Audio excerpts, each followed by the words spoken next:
வணக்கம். காங்கிரஸ் எம்பி மூத்த தலைவர் ராகுல் காந்தி செய்த ஒரு செயல் தற்போது பெரிய அளவில் கவனம் பெற்றுள்ளது. தற்போது ராகுல் காந்தி செய்த செயலால் பெரிய அரசியல் மாற்றங்கள் ஏற்படாது என்றாலும் தமிழ்நாட்டில் 2 பெரிய கட்சிகளுக்கு ராகுல் காந்தி செய்த செயல் செக்மேட்டாக பார்க்கப்படுகிறது. முதலமைச்சர் மு க ஸ்டாலின் அமெரிக்காவிற்கு முதலீடுகளை ஈர்க்க பயணம் மேற்கொண்டுள்ளார்.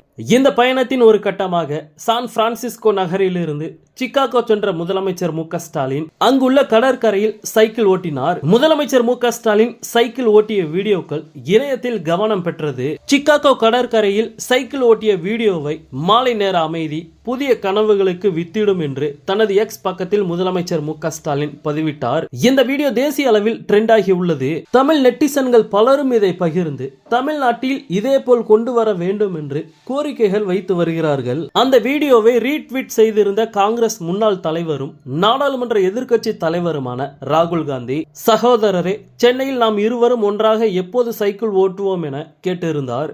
இதற்கு பதிலளித்த முதலமைச்சர் மு க ஸ்டாலின், அன்பு சகோதரர் ராகுல் காந்தி, உங்களுக்கு ஓய்வு கிடைக்கும் போதெல்லாம் சென்னைக்கு வாருங்கள்.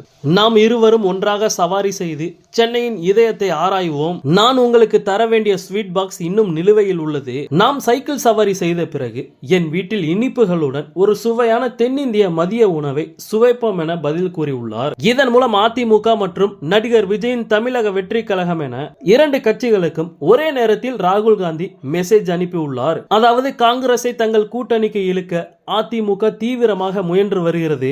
சமீபத்தில் தமிழ்நாட்டில் கருணாநிதி நூற்றாண்டு தினத்தையொட்டி நடந்த நாணயம் வெளியீட்டு விழாவில் பாஜகவினர் கலந்து கொண்டதும் இதில் திமுக பாஜகவினர் நெருக்கமாக இருந்தது உள்ளிட்ட பல விஷயங்கள் கவனம் பெற்றது.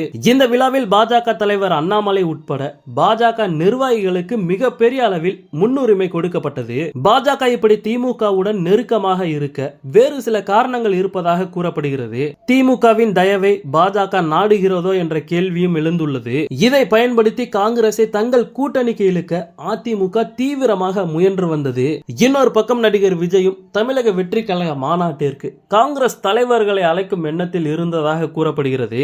இப்படிப்பட்ட நிலையில்தான் 2 பேருக்கும் நோ சொல்லும் விதமாக ஸ்டாலினுடன் இருக்கும் சகோதரத்துவத்தை ராகுல் காந்தி வெளிக்காட்டி 2 தரப்பிற்கும் செக் வைத்துள்ளார்.